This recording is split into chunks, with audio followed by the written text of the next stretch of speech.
Hello, folks. This story was sent to me by a subscriber and is intended for educational purposes only. Thank you for watching. 800 mg Mescaline. The day the trees took over the city, I never expected that 800 milligrams of mescaline would turn my mundane city walk into a full-blown botanical coup d'etat. But there I was, smack dab in the middle of what felt like a plant uprising. The moment the mescaline hit, the cityscape around me began to ripple like a mirage. Colors intensifying until the gray concrete glowed with greens, reds, and yellows I didn't know existed outside a painter's wildest dream. At first, the trees lining the streets just looked unusually vibrant, their leaves shimmering with an inner light. But then,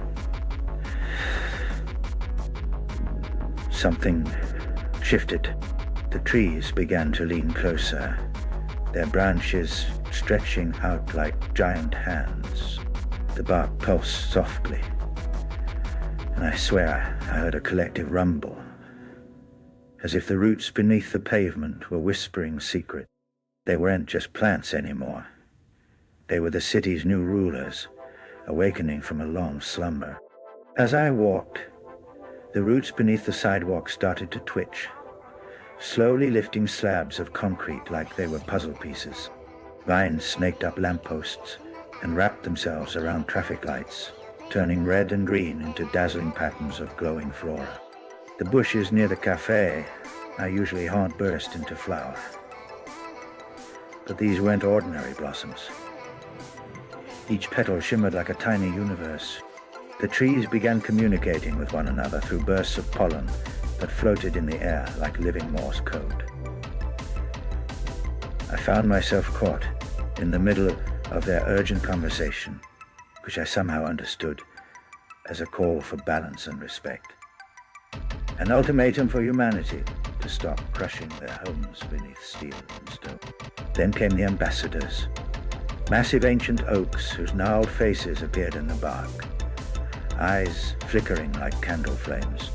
They spoke to me, not with words but feelings, a blend of stern warning and gentle coaxing. They told stories of forgotten forests, of animals that once thrived here, and of the delicate web of life that sustained all things. In a surreal twist, the traffic stopped as vines curled over hoods of cars, gently coaxing them into peaceful surrender. Pedestrians watched in awe as planters and trees choreographed a slow dance, intertwining branches in a mesmerizing ballet. I felt oddly honored to witness this moment of interspecies diplomacy. As the sun set, the city transformed into a glowing jungle where neon signs blended with bioluminescent moss and streetlights hummed with a new energy, one borrowed from photosynthesis and moonlight.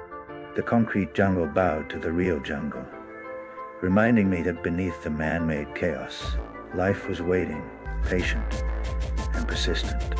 When the mescaline faded and the trees returned to their silent sentinel roles, I walked home with a new perspective. The city was still the same, but I wasn't. I carried with me the echo of the tree's message: coexist, respect, or face the uprising of roots beneath your feet. And maybe, just maybe, it was time for all of us to listen a little closer to the green revolution, whispering in the wind.